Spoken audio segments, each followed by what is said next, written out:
Welcome to another bonus episode of the Food for Thought podcast. I'm your host, Erin Hallstrom. On today's special episode, we're talking with Kaeser Compressors about ISO Class 0 compressed air. Join me as I talk with Neil Mehltretter, Technical Director, and Verner Rauer, Product Manager, about what Class 0 compressed air really is. We talk about what a Class 0 label really means, as well as what guidelines and specifications there are for Class 0 air in food and beverage applications. And we wrap things up talking about whether there are energy or other cost implications for higher levels of air quality. Enjoy the episode!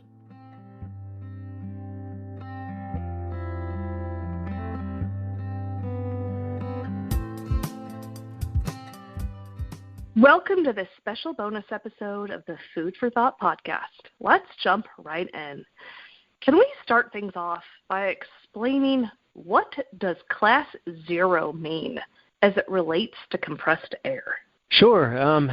It's an interesting term. Usually when you say zero, you think, oh, okay, is this good or bad, right? Is the zero the best you could do, or is zero the worst you can do? So when you apply it to compressed air, there's something that defines air quality, and that's the International Standards Organization, ISO 8573.1, which was updated in 2010. And that describes three different types of contaminants. And those contaminants are solids, particulates, dust, then humidity, and then total oil content. And with those three, you can define what class you're in. So each has a class 0, if you would, class 1 through even 9 or greater. So the idea here with class 0 is it's less than the definition of class 1 for each of those three contaminants. And so that gives us an idea on how clean the air might be.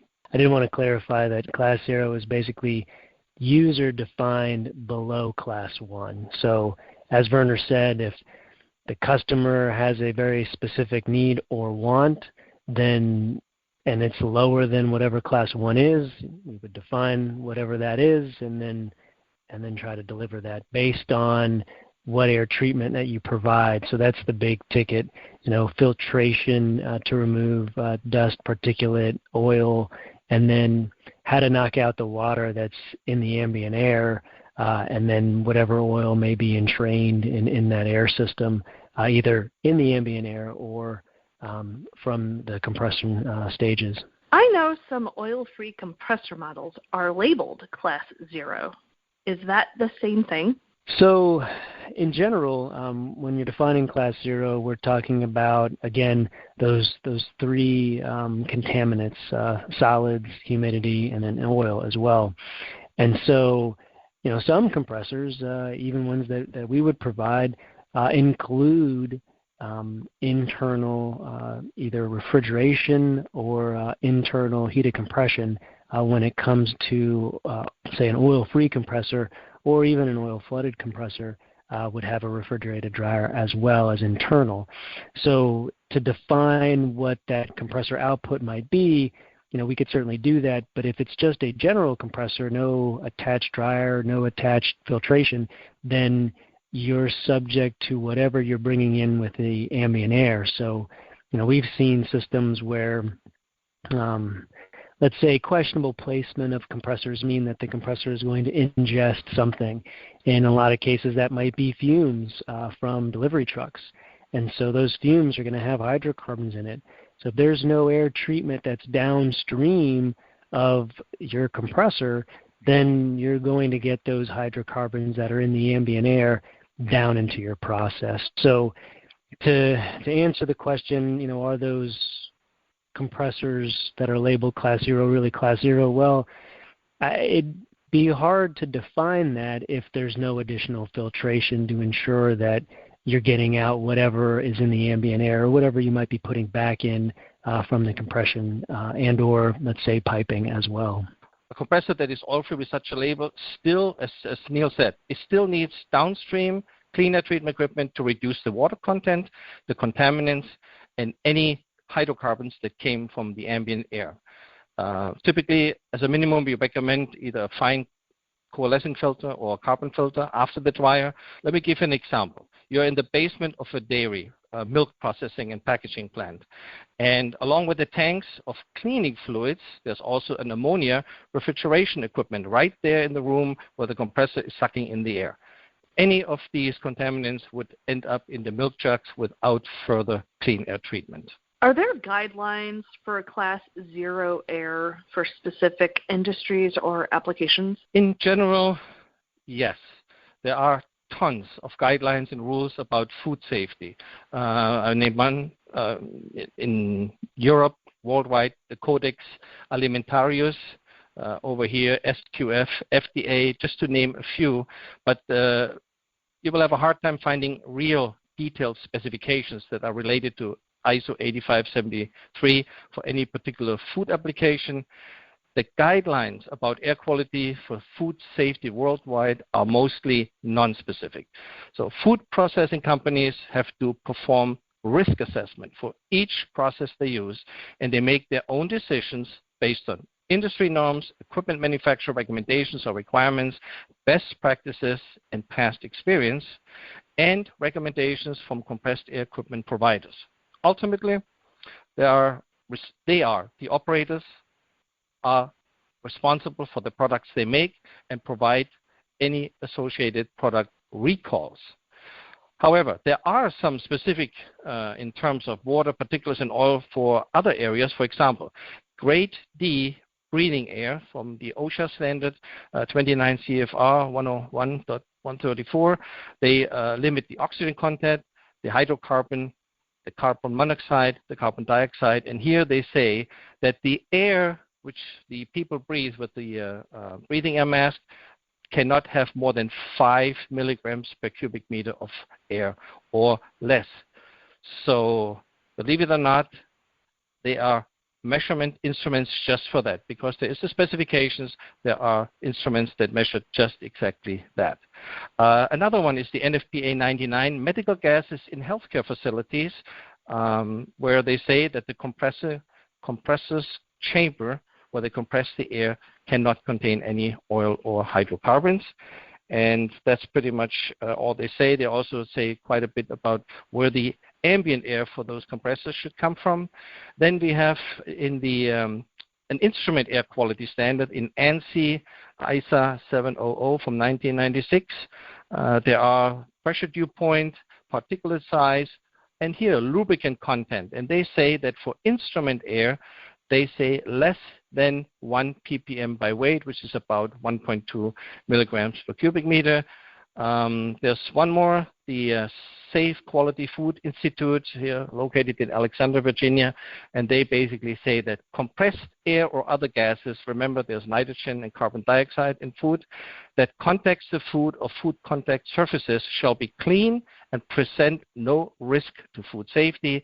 And the next note is, and shall be maintained and regularly monitored for quality and applicable food safety hazard. Last but not least, there is a beautiful best practice guide called BPG 102 from the British Compressed Air Society, BCAS, available at their website bcas.org.uk, knowledge base best practices. Those guidelines, they come the closest in my mind in terms of specific recommendations per ISO 8573. Some may say that those are a little bit exaggerated, maybe not, but it's definitely a good read in terms of overall installation, operation, maintenance, and monitoring topics. And it's only 27 pages. There you go, only 27. It's perfect. So I guess it depends on how much time you have, right? I do find that the interesting thing for the BCAS specification is it does go through, incidental or indirect contact, and then planned contact with food. So that's the interesting thing. I think that can certainly help those plant engineers or process engineers decide what is required in each of their different points of use, because that may be the case. So the British Compressed Air Society 27-page guideline, fantastic, great read, highly recommended for plant and process engineers that are trying to design their system. I think the interesting thing with that too is it provides direct and indirect contact with food recommendations. So that's kind of a really important thing to really dial down and figure out what each point of use may need, because the required filtration and or drying type may not be as, let's say, involved for every specific point of use. So something to consider as well. Are there any energy or other cost implications for higher levels of air quality? That's a very good question, and I would say we would not have a need for this discussion if the answer would be no. So yes, in general, oil-free screw compressors are not as efficient as oil-injected units, and we are talking there in the range of about 10 to 15% in specific power, which the oil-free compressors have a higher need for power to produce the same amount of air at the same pressure. The purchase cost of oil-free screw compressors also is higher by about 30 to 50% for the same amount of flow and the same pressure.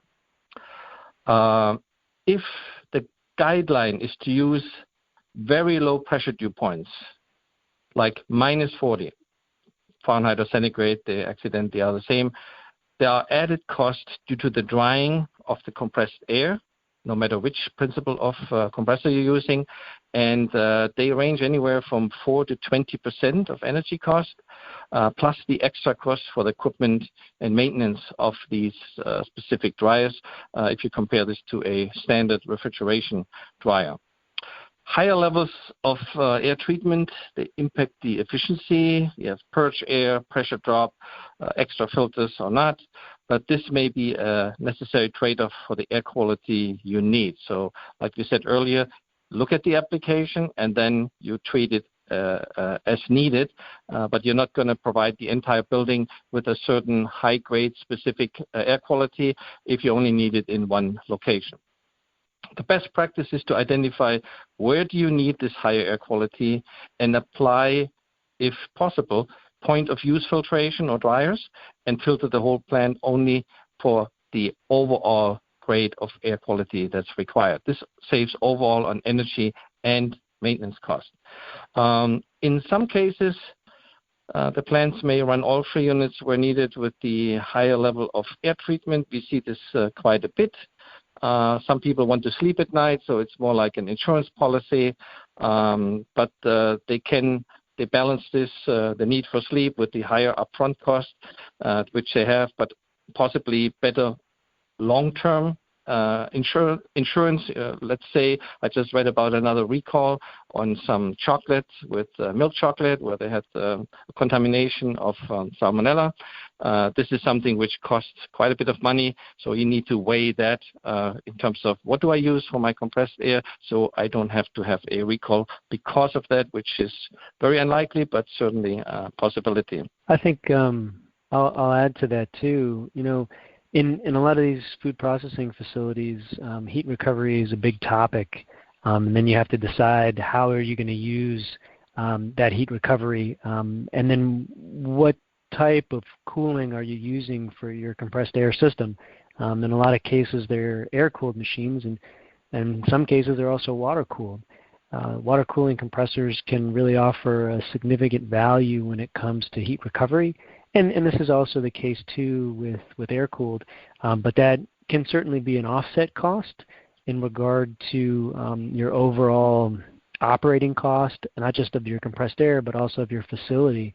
So you do see a lot of folks in the food processing world, they're looking at that, how can I best use the heat of compression or that waste heat that the compressors are putting out. And you do see that a lot with water-cooled compressors. But the offsetting situation, too, is, you know, what's that overall cost? Like Verner said, you know, the cost to compress air can be high, especially when you need very specific pressure dew points and or air quality. That risk assessment, whether you decide to go an oil-free compressor or an oil-flooded compressor, that will significantly increase your overall operating costs. But the nice thing, too, about oil-free is that there are very high operating temperatures, and so that gives you a little bit more opportunity to use that waste heat, especially if you're looking at cooling water or using that to as a preheat for some kind of process that you already have. I want to thank you both so much for joining me for this special bonus episode of the Food for Thought podcast.